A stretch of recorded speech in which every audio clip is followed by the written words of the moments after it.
Bom, estamos ao vivo. Já começamos e vamos então adicionar um convidado.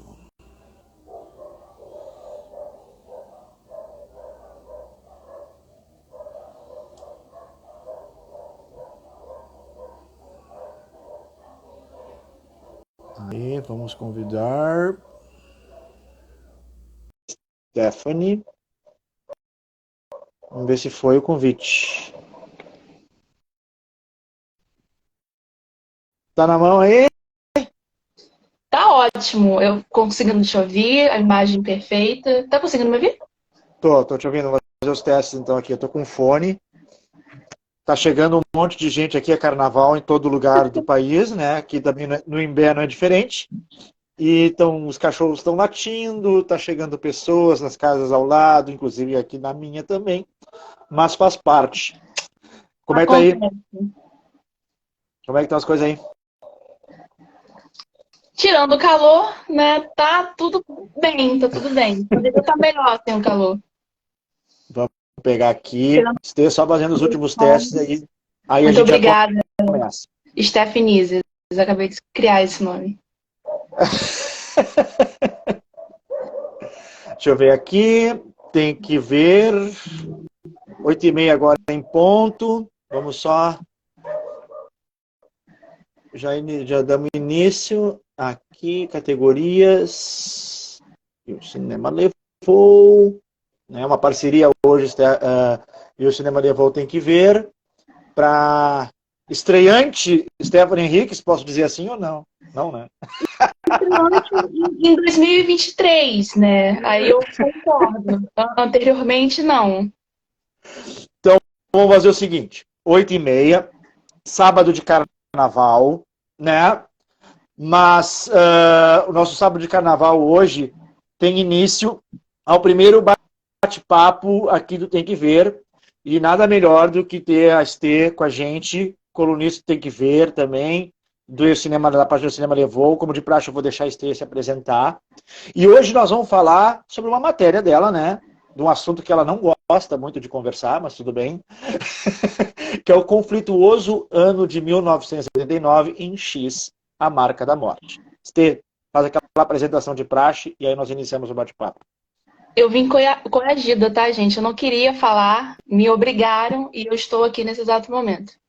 Mas, bom, é até de costume já me apresentar, porque eu estou aqui tantas vezes. Meu nome é Stephanie Hicks, né? Eu sou graduanda em História pela Universidade Federal Fluminense, sou pesquisadora, né? Dá até vontade de falar agora, depois do aumento das bolsas no governo Lula, de um projeto que estuda a relação dos Estados Unidos com o Caribe, né? Dentro de um sistema de crise, né, mundial, que começa ali em 70. E, além disso, eu, né, possuo a página do Cinema Levou, escrevo para o Tem Que Ver, escrevo para o site Urge agora, faço parte do podcast Cinema em Movimento, faço isso tudo sobre cinema, só não escrevo meu TCC. Então, assim, essa sou eu. Mas tudo isso, ó, alimenta o cérebro, né, para a gente pegar esse livro. Porque eu me solidarizo contigo, eu estou escrevendo a minha dissertação de mestrado, e uma hora tu está vendo o filme, outra coisa tu está escrevendo para o cinema, outra coisa tu está fazendo isso, e a minha escrita, onde é que vai? Bom, pelo menos a gente usa a desculpa que está exercitando o cérebro, né? Não é! Mas, Estê, olha só, hoje o papo é sobre X, a marca da morte, tá? Eu assisti o filme, quero que tu primeiro fale das tuas impressões, porque depois nós vamos, só deixar assim, lembrar também que nós estamos gravando, vai ficar gravada para posterior, outras pessoas também assistirem, né? Afinal de contas, estamos no sábado de carnaval, né? As 200 milhões de pessoas aqui estão em diversos, de habitantes do Brasil, estão em diversos compromissos carnavalescos, né? Quem quiser também que faça ao vivo aqui com a gente no nosso programa. Mas, vamos falar um pouquinho do filme. Pinceladas um pouco do filme, para depois, sim, nós falar do contexto que a matéria da ST traz. Nós vamos falar um pouquinho da questão política, da questão social, da questão religiosa, da questão conservadora, da questão de costumes que o filme nos proporciona dialogar. Depois eu só te peço, caso não tiver inserções também aqui conversando com a gente, tu me dá uma força que tu sabe que eu sou um pouquinho atrapalhado nesse sentido. Não, Tá? tudo bem. Tuas impressões do filme. A Mônica mandou boa noite em primeiro lugar. Boa noite, Mônica. Mônica, aqui, ó, minha colega de academia, tá? Tá aqui reunida nesse lindo bloco de ex. Sobre o filme, obrigada, Júlio.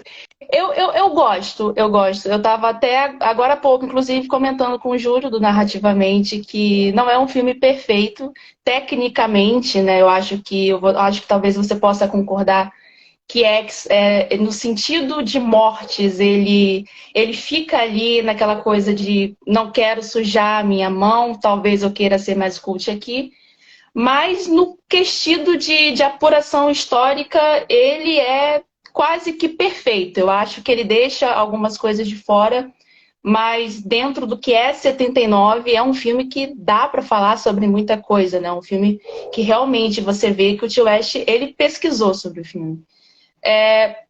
Enfim, falando sobre o filme é basicamente, ele parte de uma premissa clássica, né, principalmente do cinema de 70, 80, que é uma galera, né, produtores, o diretor, né, a galera da equipe, e as atrizes indo para o meio de um lugar no Texas gravar um filme pornográfico.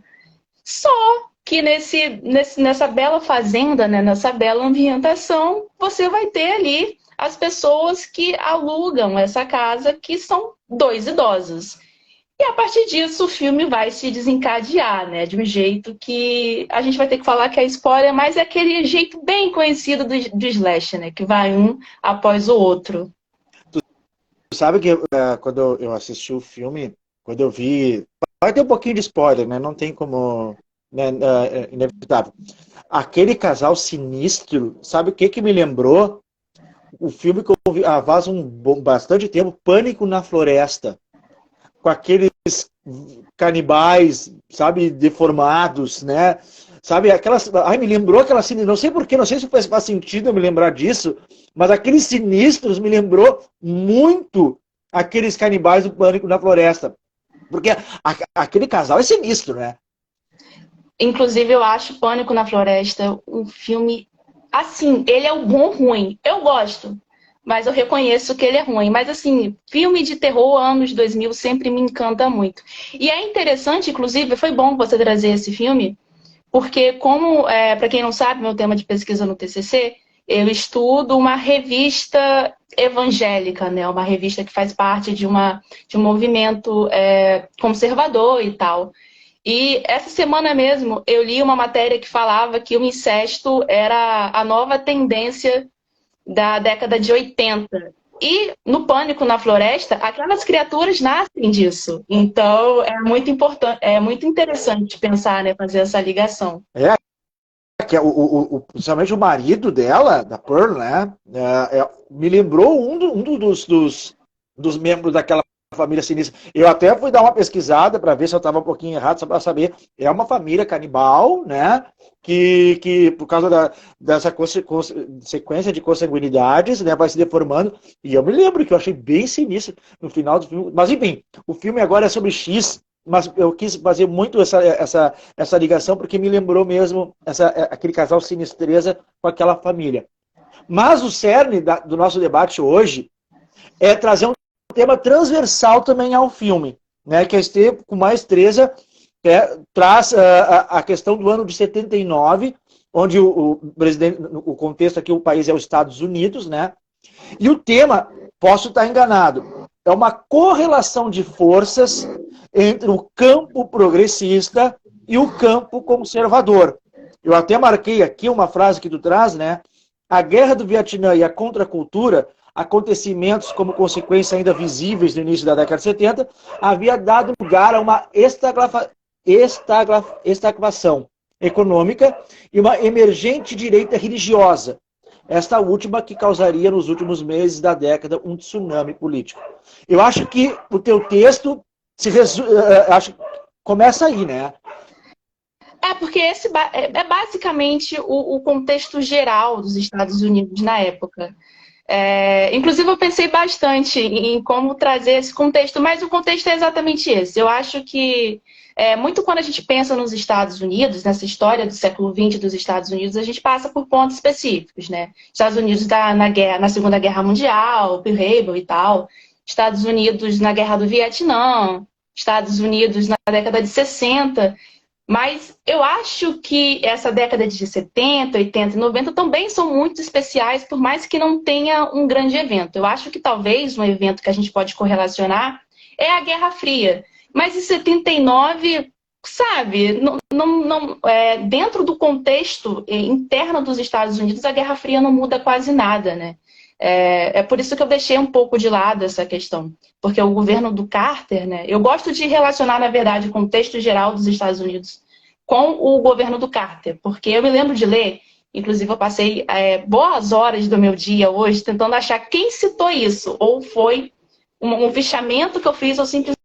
Mas que o autor, provavelmente o próprio Brooks Fipling, ele fala que o Carter ele teve a sorte de pegar para ele, tomar para si no seu governo todas as pressões e pagar ali, no caso, com a não reeleição por tudo que aconteceu nos Estados Unidos durante os 20 anos. Então, assim, de 60 até 80, o Jimmy ele vai pagar por absolutamente tudo. Todas as questões que vão ser levantadas ao longo dessas 2 décadas vão aparecer no governo dele. Então é por isso que eu gosto muito de associar esse contexto geral com a presidência dele, porque você vai ter essa questão econômica que não começa com ele, na verdade é sentida em 60 por conta do What If I e principalmente da Guerra do Vietnã, mas que na verdade acontece em 73 e em 79 dá o problema da estagflação, que, assim, em termos econômicos, é o pior dos 2 mundos, né? Você vai ter uma recessão econômica ou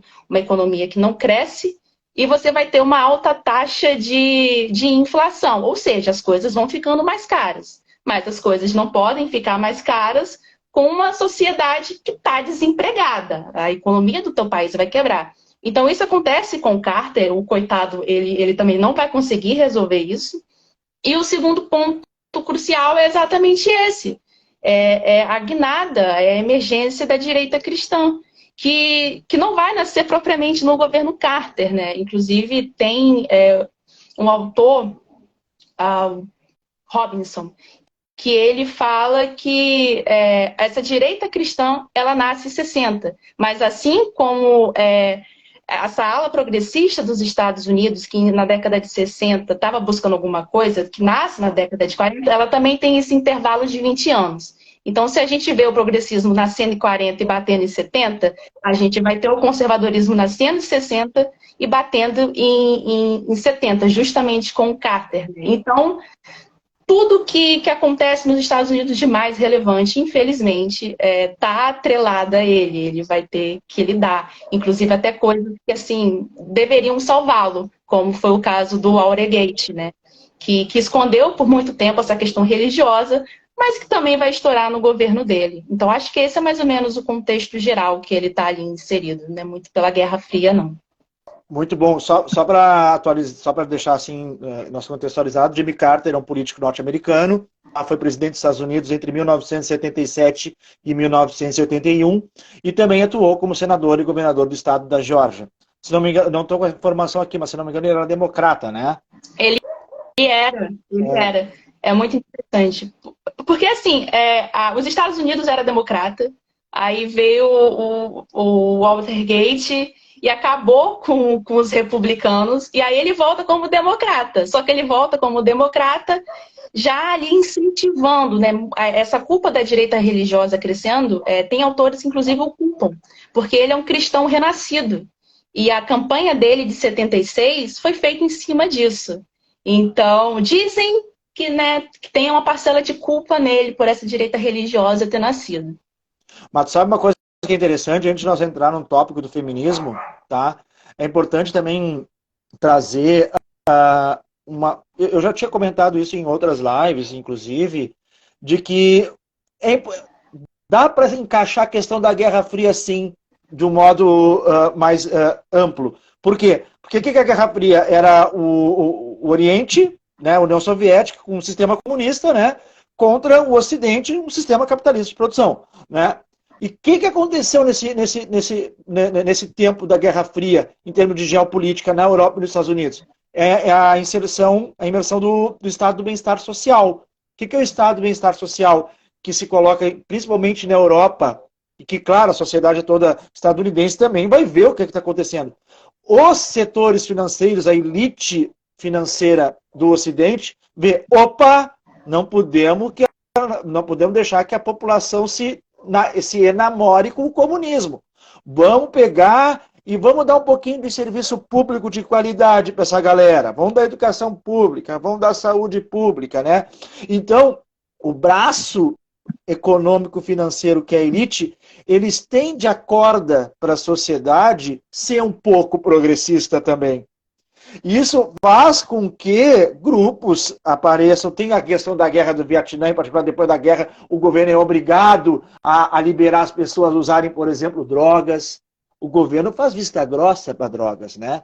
Inclusive, mais adiante, quando o Estado do Bem-Estar Social não funciona, essa própria elite financeira que esticou a corda impõe o fascismo. Mas daí também é uma outra história. Porque em 1979, tu traz aqui com muito, muito bacana, que eu queria comentar contigo, a segunda onda do feminismo, que as 3 mulheres representam ali. Bom, em 70 você vai... Na verdade, começa em 60, né? A primeira onda foi mais voltada ao voto, mas em 60 você começa a ter mulheres lutando por emancipação sexual, né, reprodutiva, que estaria atrelada a questão do aborto e a igualdade laboral, né? Que é essa igualdade de gênero do trabalho e tudo mais. E é interessante porque elas já, na teoria, já teriam ali suas conquistas, né? O aborto, se eu não me engano, ele é aprovado no começo de 70, e tudo seguindo, inclusive, essa grande onda progressista que vai ter em 60 nos Estados Unidos. Foi tudo muito rápido, né? Muita coisa começou a ser aprovada assim, do nada foi muito acontecendo. Era quase que o JK, 50 em 5, aconteceu muita coisa. Inclusive, uma dessas coisas foi a ERA, né? Que é o esqueci o nome, eu era, né? Que em português seria voltado à igualdade de gênero, né? Que é aprovada em 72.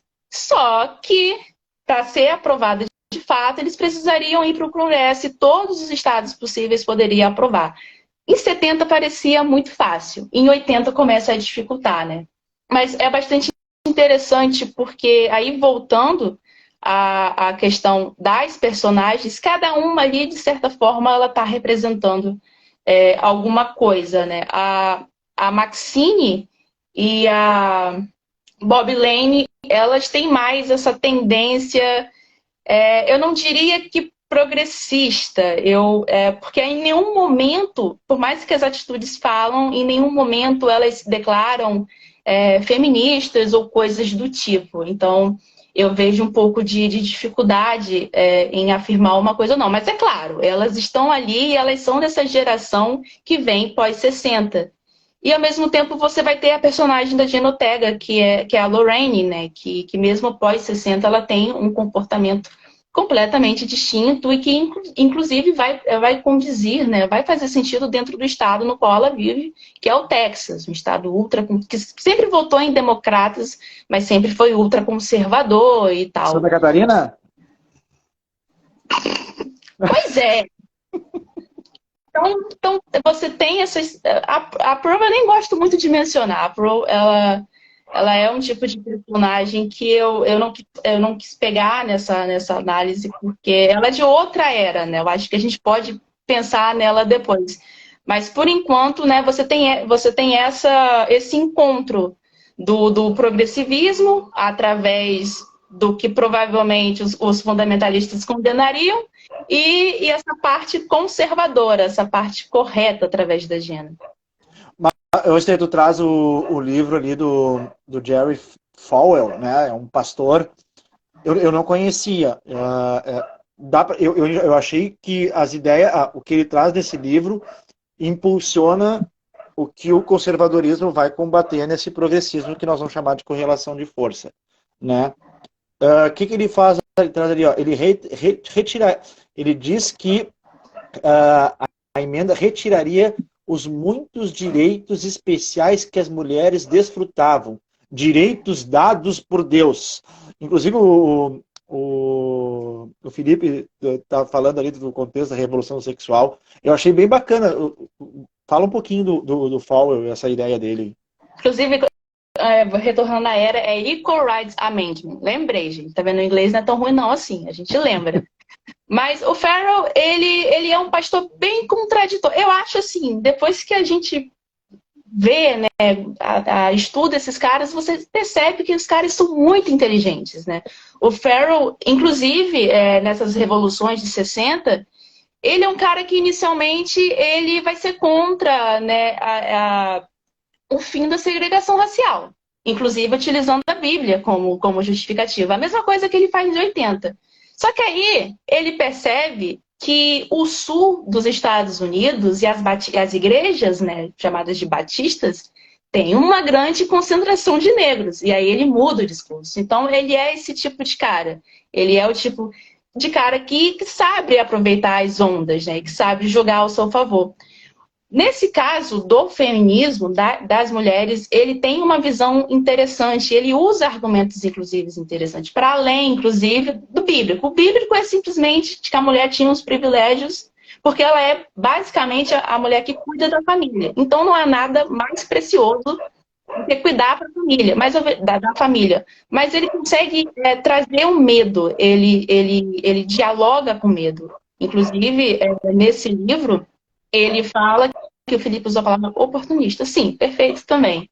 Nesse livro, ele fala que essa ementa, ela simplesmente, a partir do direito, né, dessa igualdade, as mulheres teriam que ir para o exército. A convocação, ela seria obrigatória para as mulheres. E isso, de fato, nunca esteve, né, em questão. É como se ele pega uma brecha de interpretação da lei e ele joga ali para simplesmente colocar medo nas pessoas. Então, você tem um cenário e você tem um pastor muito famoso, o Farrell, ele era o principal pastor da época, incitando medo, que é o que, infelizmente, né, e a gente tem a prova disso em 2018, né, que move as pessoas, fazem as pessoas fazerem coisas que às vezes não tem, sabe, não tem fundamento de se fazer, não precisa.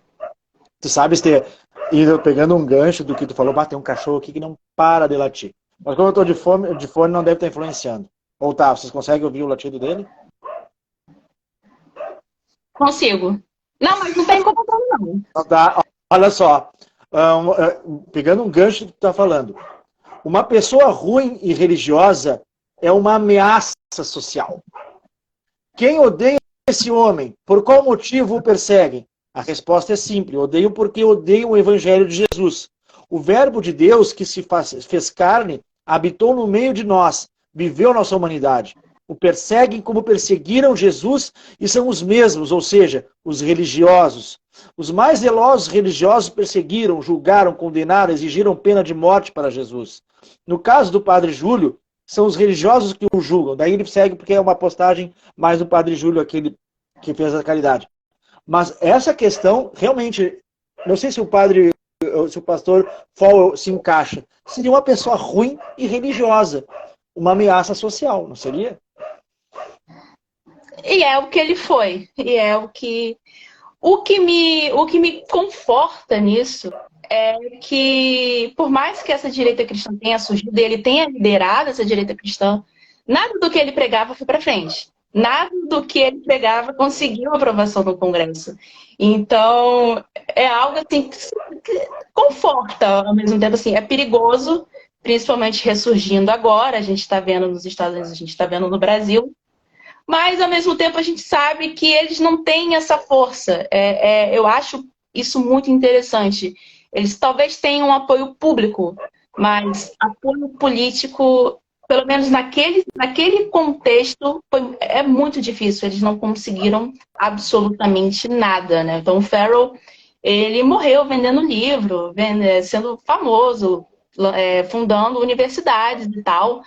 Mas talvez o que deveria ter sido a grande função dele no mundo não foi para frente. Isso me deixa muito triste. Ó, pra caramba. Que bárbaro. Bom, vamos continuar nosso papo aqui, entrando por um tema, né, que seria a pornografia. Afinal de contas, eles estão indo para uma fazenda isolada do Texas fazer um filme pornô. Não diria que é aquele pornô escracho, né? É um pornô revolucionário. O Júlio ele fez um comentário anterior, que eu acho que a gente não vai passar por essa questão, porque eu não escrevi muito, mas ele trouxe a questão do etarismo, né? Essa questão. Ele escreveu assim: eu acho interessante como o filme trata a questão do etarismo. Os jovens, de certa forma, sentindo nojo dos idosos, sendo que é basicamente o futuro deles. É uma perspectiva. Eu acho que o cinema de terror, ele trabalha muito com isso. Ele trabalha muito com essa figura desses idosos. Até mesmo Noites Brutais, se a gente parar para pensar, é uma mulher idosa, né? Mas eu acho que em X também se comunica. Eu acho que pode se relacionar com essa noção da juventude pós-60 que quer viver o presente, que acha que mesmo tendo a dimensão de que o tempo ele vai se acabar, é como se fosse para sempre, né? Eu acho que é uma das mentalidades que, inclusive, hoje em dia se adapta dentro da mentalidade de morrer jovem, né? Essa coisa de, tipo, a gente pode fazer o que quiser agora e que no futuro não vai fazer diferença, que provavelmente a gente vai estar morto ou a gente não vai pensar nisso. Então, eu acho que essa geração de 80 também está olhando para isso. É uma geração... Se a gente pegar a comunidade hippie, por exemplo, é uma geração que é irresponsável dessa forma. Sim, vamos então aproveitar, porque o que eu vou falar agora já emenda na questão da pornografia do filme. Se tem a questão do etarismo, tem a questão da droga também, né? Porque se tu for ver a imagem que passa, isso em qualquer filme que tu for ver dessa geração jovem, progressista, estadunidense, que se usa, quem é livre vai lá e dar uma carreira, né? Como o uso da droga, ela Não, e assim, ó, uma coisa que, pá, agora me veio o gancho também, você vê se tu concorda comigo. Tu viu que, spoiler, tá, galera? Não adianta. Ela dá a carreira, né? E se olha no espelho e eu nasci para brilhar, eu nasci para ser uma estrela. Ali, essa cena para mim, não sei como é que tu enxergou essa cena, para mim é assim, ó, a cultura do consumo já está atrelada nessa juventude, no sentido assim, ó, de que os americanos, eles têm que ser algo, eles têm que ser sucesso, eles têm que ter aquela beleza, eles têm que ter dinheiro, entendeu? E a maioria não consegue, e por não conseguir, arranjam forças na droga, não sei, bem esse pensamento agora, porque sempre quando ela usava, é que ela criava aquela força para ser uma estrela. E aí a senhora Pearl, que depois botava ela na real, tu não vai ser nada, guria. Já fui com você. Não, mas eu acho que a gente pode buscar isso da própria década de 40, da própria década de 50, né, com essa geração do consumo. Porque se a gente para pensar, essas pessoas da idade da Maxine, mais voltados para a idade do N, né? Que é o marido, né? O namorado da Maxine. Essa galera são os baby boomers, né? Que são a galera que nasce depois do pós-guerra, numa época extremamente rica. E aí eles começam a lidar com os problemas dos Estados Unidos, que vai ter, cara. Não dá para você conseguir, dentro do capitalismo, você não consegue manter uma estrutura por muito tempo. O capitalismo vai quebrar daqui a alguns anos. Talvez 2050, não sei, mas tá aí. Mas eu acho que tem essa questão. E aí vem o jeito na qual você lida com isso, né? As drogas, inclusive, se você pega o Brooklyn no contexto dessa virada de 60 e 70, ela é feita justamente para um escapismo da violência policial que está acontecendo lá. É claro, para a comunidade hippie é outra coisa. Eu sou hater da comunidade hippie. Se eu tiver, assim, toda vez que eu falo da comunidade hippie, eu falo mal.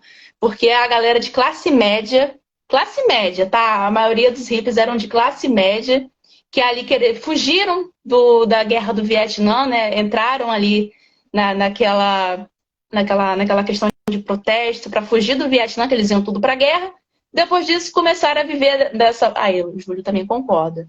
Começaram a viver desse jeito livre e tal, mas que no final das contas eram de classe média. Acabou o dinheiro, acabou a diversão, ficaram velhos, voltaram para casa, voltaram, né, para a família rica, enquanto os outros, coitados, se ferraram. Então, assim, até me perdi do que eu estava falando, eu acho que era em questão em conjunto de drogas. Os ricos adoravam isso, sabe? É assim, cara, eles têm dinheiro. Eles poderiam rodar os Estados Unidos, poderiam viver do jeito que eles queriam e sem usar droga mesmo. Na questão da Maxine, eu não acho que vai por esse lado. Não, e aquela frase, sexo, drogas e rock and roll, né? Cara, pois é. A contracultura, tudo bem, porque eles eram um pouquinho diferentes dos hippies e tal, mas os hippies não. Os hippies, aqui na minha casa, não tem espaço, não. Vamos para o lado agora da questão da pornografia, tá? Somente daquela questão do... Eles foram fazer aquele filme pornô, recapitulando aquela minha frase, só que não um pornô revolucionário. Seria essa a palavra certa? Bom, para eu souber responder isso, eu teria que assistir. Eu nunca, né, vi, mas dentro do contexto ali, sim, ele era revolucionário por diversos motivos, né?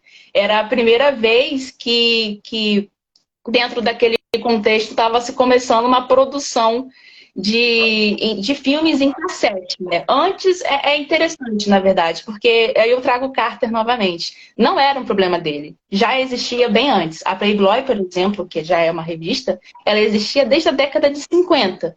Então, essa questão, produtos pornográficos e tal, sempre estiveram ali, mas é uma coisa que vai pesar com o Carter, o pobre coitado de novo. E aí, o que acontece? A pornografia, ela, nesse sentido, e o N ele é até visionário, ela vai ser revolucionária porque ela vai estar atrelada aos vídeos cassetes, né? Antes, como eu escrevi na matéria, esses filmes eram do submundo. Para você conseguir assistir, era uma grande dificuldade, né? Inclusive, a gente vê isso em Pearl da década de 10, né? De 10 ali, quase 20. Você percebe essa dificuldade, que é uma dificuldade que vai sendo levada. Em 60, por conta dos cinemas e tal, começam a rodar, até porque os Estados Unidos ele vai aprovar isso, né? Ele vai ter que deixar passar, porque o que adianta você tirar esses filmes, sendo que na televisão você vai ter esses programas também, você vai ter esses tipos de conteúdo. Mas é o cassete, o videocassete, que muda tudo. Porque a partir do cassete você pode simplesmente comprar uma fita e assistir na sua casa. Então, o Wayne, ele é esse cara visionário que vai pensar, nossa, isso aqui vai dar um puta mercado. E ele estava certo, porque, inclusive, existem dados de que o mercado, em 80, ele começa a ser bilionário. E, inclusive, o próprio Jerry Farrell, na revista dele, porque ele é um cara que lutava contra a pornografia, ele aponta já que em 1980, assim, no primeiro ano, você vai ter o mercado mexendo com 4 bilhões de dólares. E aí é que entra a questão. Como que você combate, sendo que você não sabe quem está vindo? Como é que faz? E tu sabe, tu me lembrou agora, tu comentando assim sobre a questão do filme indo pro cassete. Tirando Bug Night, viste o Bug Night do Paul Thomas Anderson? Eu não vi. Esse eu devo. O filme Bug Night é bem essa transição do filme filmado, né? Que era para os cinemas, onde só as pessoas para a fita cassete, onde tu até menciona ali, o filme pornô deixa de ser para os pervertidos, passa a ser para todo mundo, né? Porque se eu posso ver em casa, né? Quem é que vai saber que eu estou vendo? Não, né? E já pensar, o Felipe ele mencionou o Taxi Drive. Já parou pra pensar, você vai no cinema e aí, no caso, você acaba vendo um pornô no telão, assim, poxa, gente, não dá. Não dá. Então, assim, por isso que o mercado cresce no videocassete, que inclusive é a tendência até hoje. É claro que você tem as mudanças. Nessa época, a pornografia ela não era tão problematizada. Ela era, mas não no sentido e no mesmo contexto que ela é hoje, que na época eram mais as feministas, no caso falando que era uma forma de ainda oprimir as mulheres, né, porque tinha os conservadores falando, falando que isso era uma forma também de ofender as mulheres, mas hoje em dia você tem questões que vão além disso, né? Ainda mais se você para pensar em como essas atrizes pornográficas são tratadas nos sets e como o pornô ele faz mal para a mente de certas pessoas que consomem demais, e enfim, né? No, Problemas aí psicológicos que dá na pessoa. no Bug Night traz muito essa questão que dentro do pornô, o uso da droga, né? Muito uso de droga, muito descarte do ator e da atriz. Ah, vai até um determinado momento de um de outro já não serve, né? Uma crítica bem ferrenha a essa indústria, né? Mas o que traz aqui, que eu achei muito também legal de nós comentar, é que nessa parte da questão dessa parte do filme que realmente eles vão fazer um filme pornô lá, mas um filme caseiro, com fita cassete, onde é para atingir vai ser um nicho, é um setor que é atacado tanto pela ala progressista quanto pela ala conservadora. Vou trazer o teu trecho aqui, tá? Que tu resume muito bem. Na vertente feministas, as ativistas associavam os filmes ao incentivo de violência contra a mulher. Pornografia é a teoria, estupro é a prática, disse a ativista Robin Morgan. Os conservadores, entretanto, ao lidar com a pornografia, lançaram uma cruzada puritana, associando a pornografia a um dos maus da sociedade americana, em conjunto ao aborto, feminismo e à homossexualidade. Muito bom esse teu trecho.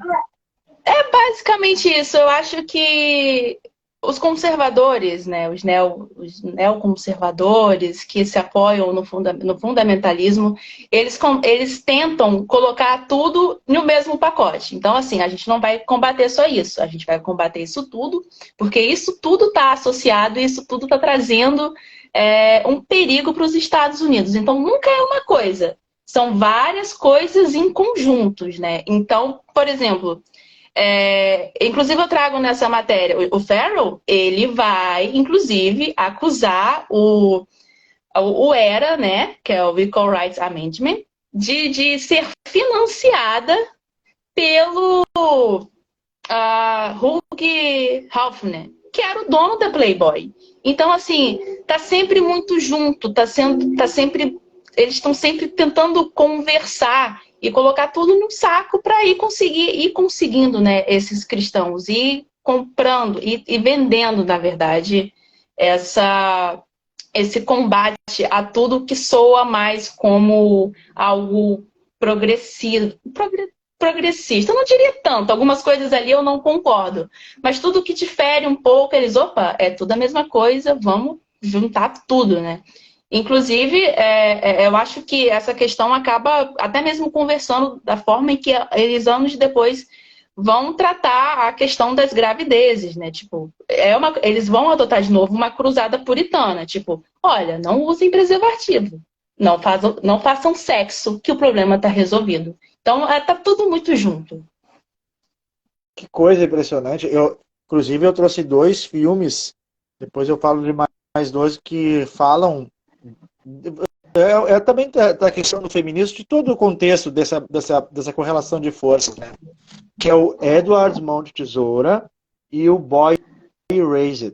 Que o Boy Erased justamente dialoga. Já viu o Boy Erased? Aquele Uma Verdade Anunciada. O Edward Mão de Tesoura é aquela questão do... Ele é o estranho, ele é o biruta, ele é o cabelo... né? E todas as mulheres... E toda, né? Ai, que coisa maravilhosa, mas no momento que acontece um fato diferente, ele é acusado, ele é demonizado, principalmente. Não sei se tu te lembra daquela personagem que diz que ele é de Satã. Não sei se tu te lembra do Edward Mão de Tesoura, o filme. Tu te lembra do filme Edward Mão de Tesoura? Eu nunca vi. Eu devo também.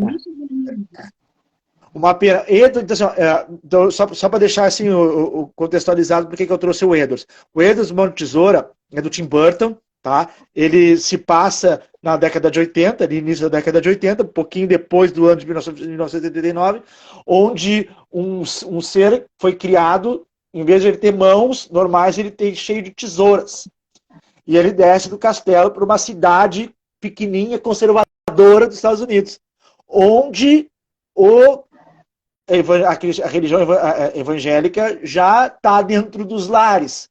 Então, toda aquela questão da família, da pátria, dos bons costumes, já estão nesses lares. Então, ele incomoda, ele fere, mas até onde ele é útil, a cidade o abraça. Mas depois ele é visto como Satã. Bem interessante para quem está assistindo a live e depois vê o Edward, olha com os olhos esse depois do nosso diálogo. E o Boy Erased, né? Sim, vê. Boy Erased eu vi há muito tempo e eu lembro que por algum motivo, eu acho que devido a como ele trata a questão dos acampamentos e tal, de cura homossexual, eu não gosto muito. Eu acho que eu me lembro de, inclusive, falar que eu prefiro Cameron Post, que é basicamente sobre o mesmo tema e tem uma abordagem bem melhor, né? Menos, assim, sobre o sofrimento homossexual e mais sobre tentar entender como aquele acampamento funciona. Mas que loucura, isso é mais pela questão do tema, né? No Boy Erased já está consolidada dentro da sociedade estadunidense os costumes evangélicos, né? Que é a Igreja Batista, né?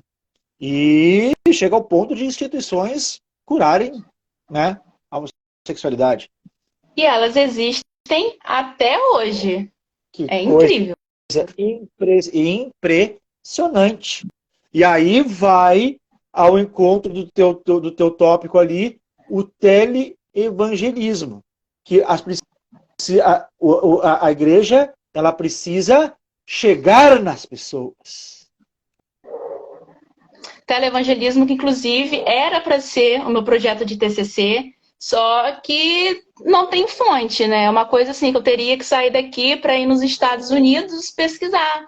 E aquela coisa, eu não piso nesse país. Mentira, eu piso sim, só me dá uma passagem de dólares, não quero reais, não. E eu vou pesquisar, tá, gente? Quem quiser financiar minha pesquisa, eu acho que vai dar bom. Mas é interessante essa questão do televangelismo, porque a questão do envolvimento religioso com a mídia não começa com a televisão, ela começa no rádio com o padre, que inclusive era um padre muito bacana, que ele ficava na rádio falando mal do presidente. Eu não lembro quem era na época, eu acho que era o Roosevelt. E ele falava mal, assim, o dia inteirinho quando ele tinha horário. O governo não gostou e mandou fechar, mandou acabar, porque eles estavam com medo de que aquele padre conseguisse influenciar várias pessoas a se voltarem contra o governo, né? Mas esse padre, ele acabou dando força para que os evangélicos começassem a espalhar essa palavra, mas voltando à mídia, pelas rádios. Porque antes da televisão bombar, na década de 60, o negócio era rádio. Todo mundo tinha um radinho em casa. E aí vai acontecer a mesma coisa com esses evangélicos. Eles vão começar a perder horário e vão ser destinados a um horário assim, de entretenimento de utilidade pública. Eles não podiam pagar para entrarem no ar. Eram os horários, tipo, sei lá, o horário do Brasil, esqueci até o nome, que passa 7, 8 horas da noite aqui no Brasil. Eram horários específicos. E aí o Ferro, como sempre, ele não vai ser o cara que vai lançar isso, mas ele vai ser, mais uma vez, o espertão. E ele, inclusive, como estava divulgando a igreja dele na década de 60, ele vai entender que de manhã as pessoas ouviam rádio e à noite as pessoas viam televisão. Então, ele teve essa ideia de migrar para a televisão. E migrar para a televisão, assim, em um contexto no qual a rádio ela não aguentava mais evangélicos, né? Porque depois começam a vender os horários de rádio para os evangélicos, porque a moda era a televisão. E aí os evangélicos começam a disputar entre eles mesmos. Então, o interessante agora tornou-se A televisão. A televisão, que inclusive, se a gente pegar, por exemplo, se a gente diferenciar com o começo do século XX, era uma inovação. As pessoas não tinham mais tempo para ler jornal. Então, qual era o meio mais forte, mais fácil e mais dinâmico de se comunicar? Através da televisão. Então, eles começaram a comprar horários e, inclusive, a partir de 70 mesmo, eles começam a lançar satélites e terem as próprias emissoras. É tipo o pastor Valdomiro, que eu abri a televisão ontem, ele estava falando de alguma coisa relacionada a balão. Ele estava fazendo uma comparação de Deus com balão, do jeito que o balão funciona. Eu achei muito interessante. Então, essa questão do Valdomiro, do Edir Macedo, está ali nos Estados Unidos. Nasceu, eles estavam se comunicando já. E trazendo e completando o que tu trazes, Tê, eu acho que eu já trouxe essa informação numa outra live que a gente fez, eu acho que Docinho da América, né? Docinho da América a gente trouxe bastante coisa dos Estados Unidos também, né? A gente conversou. E o livro do Noah Chomsky, agora eu não tô com ele aqui, por isso que eu não tô com o nome do título para dar para vocês. Depois eu posso pesquisar e botar nos comentários. Que diz, né, que as rádios do interior e as televisões do interior dos Estados Unidos basicamente são são rádios e canais da Igreja Batista, né? E uma pesquisa feita, inclusive ele traz um livro dele pela uma instituição, a cada 10 pessoas nos Estados Unidos, 6 acreditam que o mundo foi criado por Deus, há 10 mil anos atrás. Então, 10 mil anos atrás, estou falando, não sei se esse é dado certo, tá? Não tenho informação. Mas o ano bíblico, entendeu? Isso é um número muito alto, entendeu? Isso é um número muito alto. Isso é o teleevangelismo. É a informação chegando rápido em quantidades enormes ao mesmo tempo de lares dos Estados Unidos. Informando errado, né? E é um negócio interessante, porque eu estava estudando sobre isso, né? O fundamentalismo, né? As pessoas começam a se considerar fundamentalistas quando lá no começo do século XX chega, né, uma nova ciência que era o darwinismo. Então, assim, antes disso, a grande tendência da América era acreditar realmente nesse criacionismo, era acreditar que Deus criou o mundo. Chega o darwinismo e fala o contrário. É ciência, né? Hoje em dia nem usa-se mais o darwinismo e tal, mas aí as pessoas começam a acreditar naquilo e tal.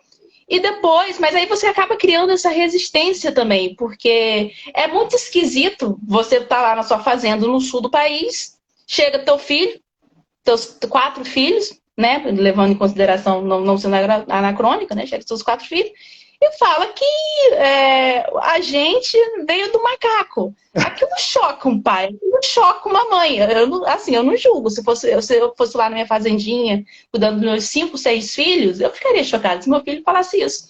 Então, desde esse começo, você já tem pastores criando um movimento para continuar com a ideia do criacionismo. Então, eu acho que isso acaba vindo da cultura deles. Eu acho que se fosse para acabar, já tinha acabado, mas isso continua, porque tem essa ala de resistência. Inclusive, é muito interessante porque vai acontecer no sul do país o julgamento do macaco, né, de um professor que ele vai fica proibido depois de um tempo da aula sobre enfim, darwinismo e tal. E aí ele aceita dar aula, mesmo proibido. E aí acontece o julgamento do macaco, que é muito famoso, né? E que vai dar muita luz a essa questão e que durante um tempo vai ridicularizar, né, os fundamentalistas que acreditavam no criacionismo, os fundamentalistas que acreditavam, assim, o que a Bíblia estava dizendo é verdade. Se o cara entrou na boca da baleia, é verdade, né? Então, depois de um tempo, eles voltam com tudo. É muito, assim... É instigante pensar dessa forma. É instigante pensar como isso se manteve e está ganhando força de novo. E por que acrescento... vou emendando no teu raciocínio aí, porque todo império... Vamos tratar os Estados Unidos como império, hoje já entrando numa nova configuração, né? Mas naquela época, nós estamos em 1979, de um império estadunidense, né, que vai ganhando da URSS. ele precisa de um braço religioso. Todo império tem que ter uma religião, né? A Igreja Católica não foi na Idade Média e no Império Romano. Todo império tem, entendeu? E os Estados Unidos vai se atrelar, vai se amarrar à Igreja Batista. Inclusive, vai ser uma forma de entrar nos outros países. Como é que ela entra no Brasil? Nós temos na ditadura militar a Igreja Católica progressista, através da pastoral, que está dentro tá junto com as forças, tá junto com os revolucionários contra a ditadura. O que os Estados Unidos faz? Bota o braço dele religioso, que é dessa igreja evangélica batista, que já estava se difundindo nos Estados Unidos, viu que dá certo e começaram a se difundir aqui. E o ápice disso é hoje no Brasil. De 10% há 20 anos atrás, nós estamos com quase 40% de evangélicos no país. Porque também a não burocracia de se criar uma igreja. É tão simples tu ser um pastor da igreja batista. Basta eu pegar uma Bíblia, me converter, ter um espaço. Eles pegam, qualquer um pode ser pastor, ao contrário de ser padre, né? Exatamente. Assim, é até interessante, quando eu comecei a estudar Estados Unidos, eu fiquei chocada quando eles eram contra o Kennedy, porque o Kennedy, ele era um católico. Aí eu percebi que eles eram protestantes, né? Eles tinham essa cunhagem muito batista. E aí eles foram expandindo isso para o mundo. Eu acho que a gente não precisa só ver o Brasil, mas a gente pode ver os países que estavam em guerra civil na época, Nicarágua, Guatemala. Esses caras, eles tinham um projeto de conversão nesses países, que é praticamente o projeto de conversão que o Edir Macedo tem em alguns países da África hoje em dia. É o que o Edir Macedo faz, né? Então, aquela coisa, eles colonizam aqui, eles trazem para cá, e o Edir Macedo leva para lá, né? Vai fazendo vai evangelizando todo mundo, né? E aí dá esse crescimento, mas essa questão de você abrir casas não, abrir igrejas, abrir centros religiosos em qualquer lugar é realmente um problema, porque começa de lá também. Se você olha a arquitetura de igrejas estadunidenses, elas são feitas inclusive em ex-prédios de fast food, né? Elas são muito assim diversas, enquanto a Igreja Católica, por mais que receba críticas por toda a sua história,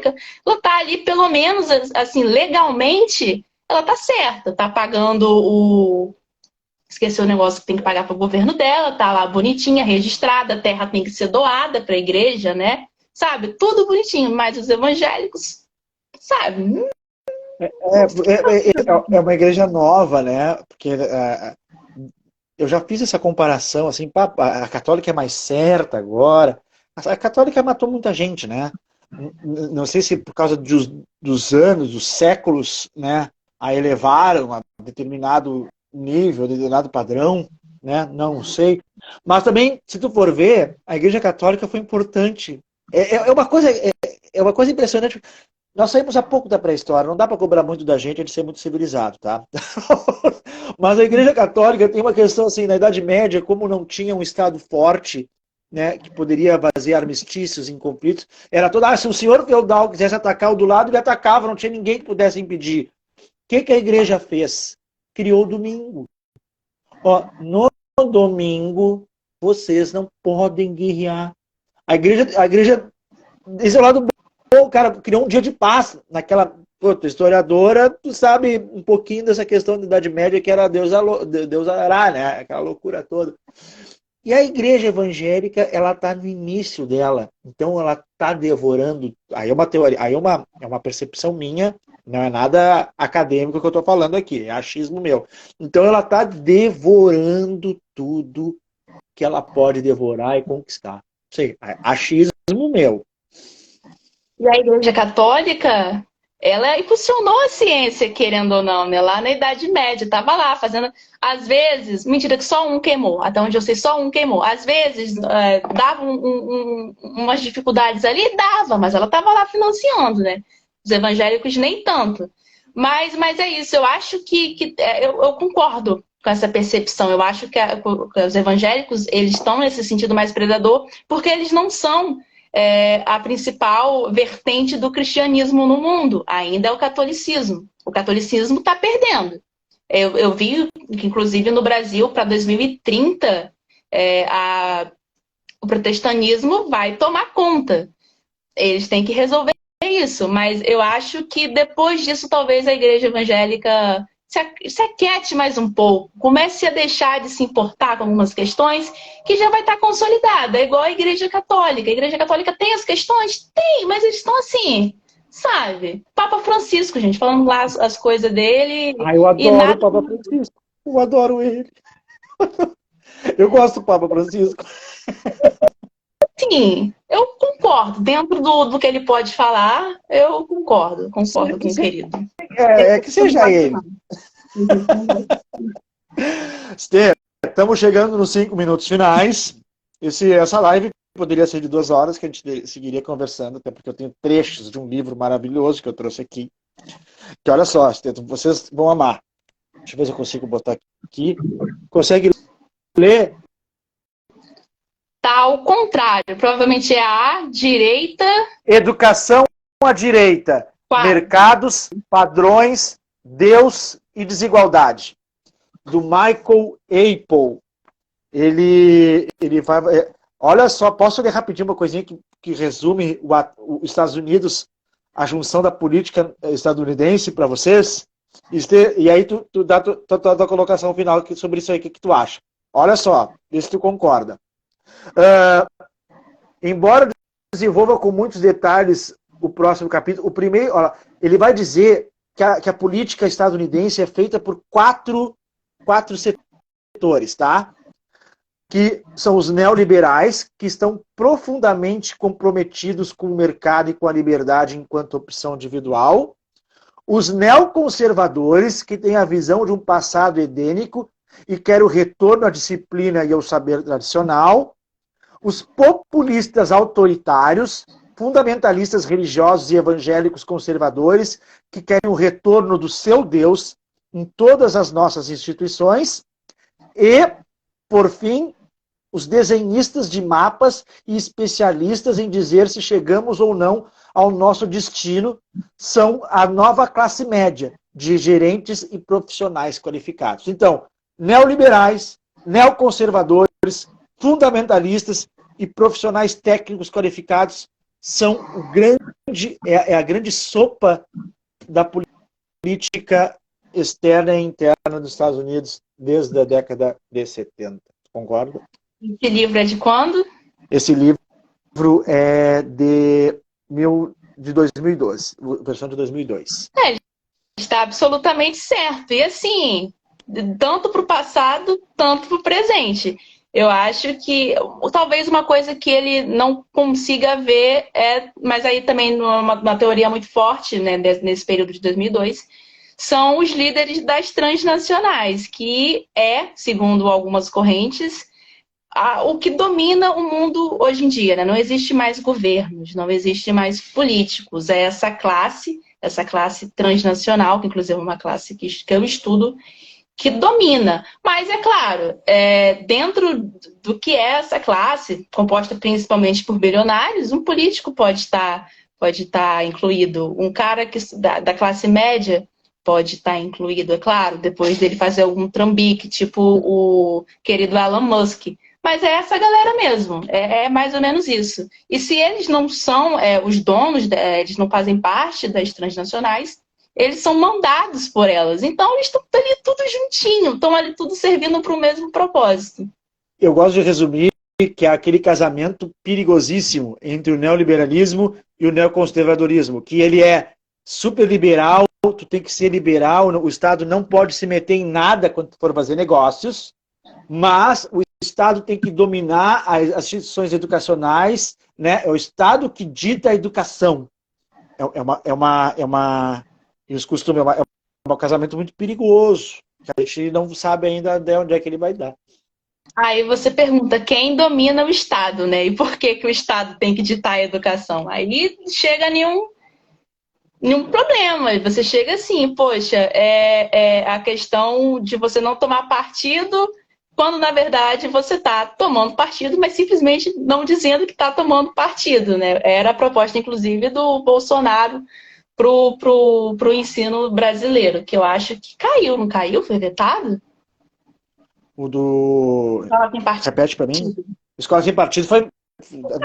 Não foi levado adiante. Em Santa Catarina, o governador está dialogando de novo. O Eduardo, Mas a nível nacional, não. Não, Santa Catarina. Eduardo Leite, Rio Grande do Sul. Tudo bem, eu odeio tanto Eduardo Leite, que foi o primeiro sulista que eu pensei. Qual que é Não, o... Eduardo Leite. O do Santa Catarina é o do partido do Bolsonaro, PL. Aqui foi o PSDB, ganhou. É o mesmo do Rio. Mesmo partido do Rio de Janeiro. Não, a gente não tem partido, não. A gente aqui como que fala? Esqueci o nome. Não é do PL? Por nós mesmos, não tem governador, não. A gente não tem governador, não existe. Não conheço o Cláudio Castro, não conheço.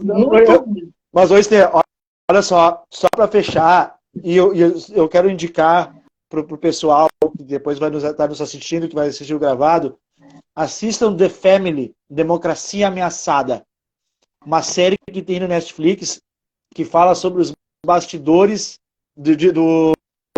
da Family, que eu vou pegar para vocês aqui, ó. É uma série lançada que fala sobre os bastidores dos governos, onde uma família, eles se intitulam a família, que são os grandes evangélicos, os grandes grupos religiosos, que entra governo, sai governo, estão sempre no poder. Você já viu um episódio desses? Não. Tu tem que ver. Tu é obrigada a ver esta série. Tu vai desligar essa live e vai pelo menos ver a sinopse dessa série, pelo amor de Deus. Ó, pelo amor de Deus, eu tô até falando de Deus.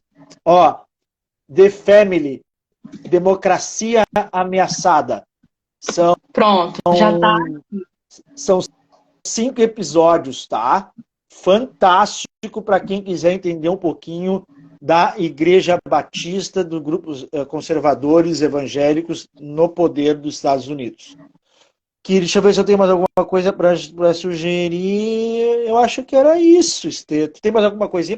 Nós já queimamos o nosso tempo. Uma consideração final tua? O que tem para colocar? Em relação a essa temática, eu acho que se pegar qualquer filme da década de 80, tá ali, Robocop, você vai achar alguma coisa. Mas voltado à religião, vejam qualquer documentário sobre Jonestown. É um trauma que vai ficar para a vida de vocês, mas eu prometo que é muito interessante. E mais voltado ao filme, né, assistam a continuidade de X, que é Pearl. Vocês vão gostar bastante. E, inclusive, eu até me arrependi quando eu te mandei o texto, Álvaro. Eu até me arrependi, porque tem muita coisa para falar de Pearl também. Mas, enfim, fica para uma próxima vez. Fica talvez quando o Tio West ele fechar essa trilogia maravilhosa. Mas, né, quem não viu X, veja X. Quem não viu Pearl, veja e esperem por Maxine, que eu acho que é quando o Tio West vai entrar nessa questão do neoconservadorismo de fato. E aí a gente vê se vale a pena, porque já tem o texto sobre A Hora do Pesadelo, talvez não tenha nada a agregar de muito diferente, por mais que eu acredite que a Maxine, ela vai virar uma atriz, né, pornográfica, né, por conta do Triple X, que era a classificação indicativa. Pô, botou três filhos e me deixou sonhar. Coitada, ela vai vencer na vida. Stê, muito obrigada de novo pela tua participação maravilhosa. Você é maravilhosa, teus textos são maravilhosos, teu texto está genial. Leiam, pessoal, leiam essa matéria que tá no Tem que Ver, tem uma postagem também completa ali no Cinema Levou também, né? Leiam, que é uma aula de história, é uma abordagem transversal de um filme que quem olha do primeiro momento, como é que essa guria tirou tudo isso desse filme? Bom, leiam que vocês vão entender. Um abraço, um beijão para todos. Estê, um beijão para ti. Tchau. E até o nosso próximo encontro, né? Bem, gente, vamos pensar no próximo. Eu agradeço também para quem esteve aí, porque sábado de carnaval, né? Não, não, depois de 2 anos de pandemia, a galera tem que aproveitar, né? Mas eu agradeço quem esteve aí, né, meus colegas, né? Todos aproveitando. Alguns do jeito deles, outros, assim, espero que estejam no meio do carnaval lá no Pulando Bloquinho me ouvindo. E é isso, até a próxima. Em julho eu vou te mandar um autógrafo ditalografado, nem sei como que faz isso. Abraço, galera. Até mais.